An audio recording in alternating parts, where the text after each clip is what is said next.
Hey everybody, this is Tim Eyman with a report from Edmonds, and it is surreal down here. Absolutely surreal. We all ended up coming down here, about 10 of us, in order to be able to testify on this very important thing that they're about to do. An emergency power being granted to the mayor that allows them to be able to have an order that prohibits people from owning a firearm. This is ridiculously unconstitutional. It's blatantly unconstitutional under the U.S. Constitution as well as the state constitution.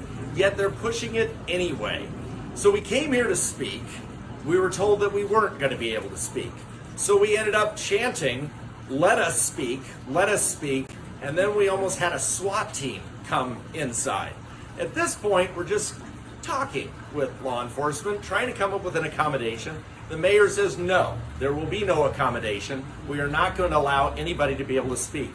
As we're negotiating with them about us just being able to sit in the room while these guys are in a different room and we're able to watch it, having people just testify to us and be able to talk and express themselves, the police notified us that the Open Public Meetings Act doesn't apply anymore because of Jay Inslee's order.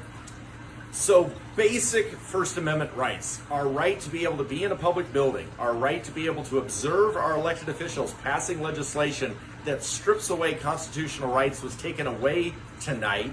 And with the threat of a gun, we were told we had to get out of the building.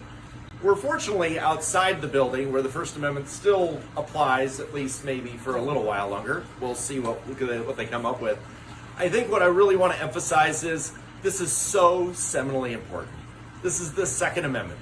The people's right, law-abiding citizens, to personally protect themselves and be able to take care of themselves, their family, their friends, their community, their state. That is just completely on the line. There's a lot of people that feel passionately about this that have sent hundreds of emails to these elected officials saying, we want you to not do this. And they did it anyway, and they did it fast. They did it so fast that the people in the room didn't even notice it. At this point, we're communicating with one of the council members, thinks they're maybe going to bring it up later, and that's why we stuck around, so that we could convince them to change their minds. No First Amendment, no Second Amendment.